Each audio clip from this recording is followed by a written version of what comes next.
हरिओम. भगवद्गीता बोध. योगदास श्री जय गणेश जोशी यांनी केलेले निरूपण.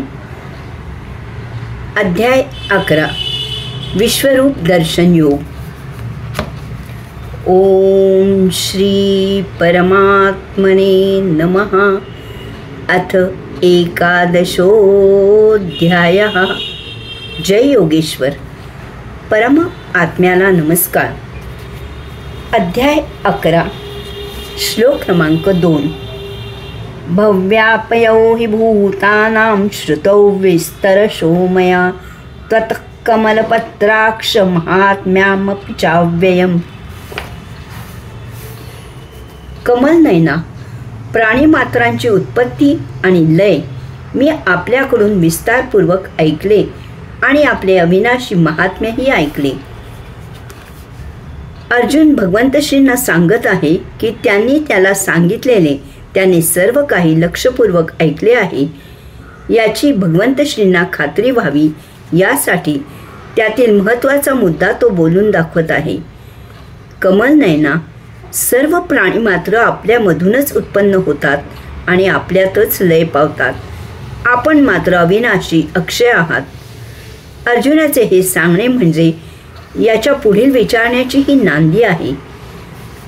पुढील श्लोक क्रमांक 3 आणि 4 याची ही पूर्वतयारी आहे.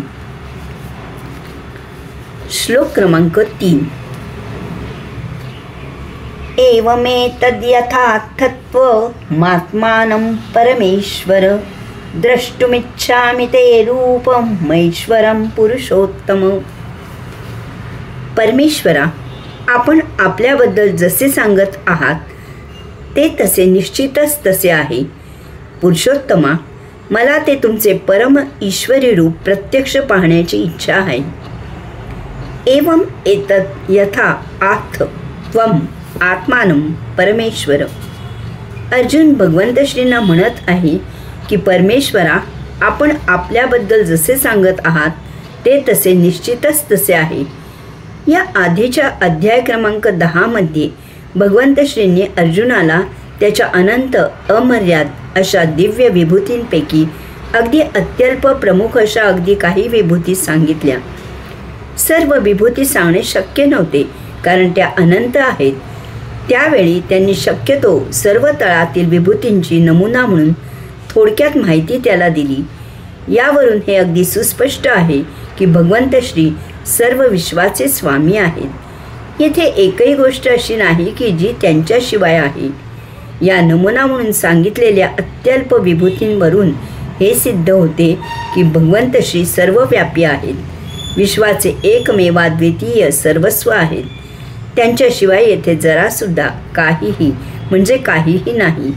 यास्तव अर्जुन अशा विराटाजवळ मर्यादा राखून अदबीने संयमाने भगवंत श्रींचा पूर्ण मान राखून बोलत आहे. तो असे जपून वागत आहे. चुकूनही मर्यादेचे उल्लंघन होऊ नये याची फार काळजी घेत आहे. त्यामागे कारण आहे. त्याला काही इच्छा निर्माण झाली आहे. ती इच्छा भगवंत श्रींजवळ व्यक्त करताना भगवंत श्रींवर त्याचा अविश्वास आहे असे त्यांना चुकूनही वाटू नये याची तो फार काळजी घेत आहे. त्याची इच्छा ऐकून असे होऊ नये की त्याला भगवंत श्री खोटे सांगत आहेत, काहीतरी अशक्य सांगत आहेत, अविश्वसनीय सांगत आहेत. त्याला भगवंत श्रींची प्रचिती किंवा परीक्षा घ्यायची आहे किंवा असा अन्य काही गैरसमज भगवंत श्रींचा होऊ नये यासाठी तो इच्छा व्यक्त करायच्या आधीच त्यांना सांगत आहे की त्यांनी त्याला सांगितलेले सर्व काही निश्चितच सत्य आहे. त्यांनी जे काही सांगितले ते तसेच्या तसेच आहे. यात तीळ मात्रही संदेह नाही.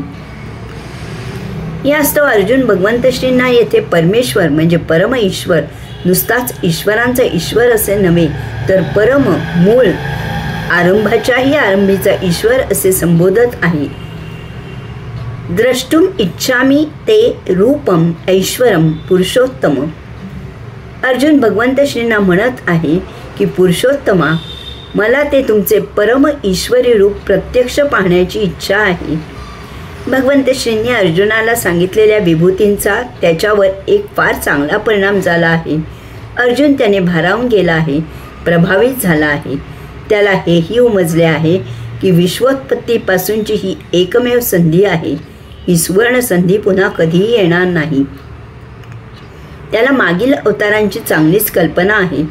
त्या अवतार काळात तेथे असे काही रूप कोणाला दाखवले गेलेले नाही.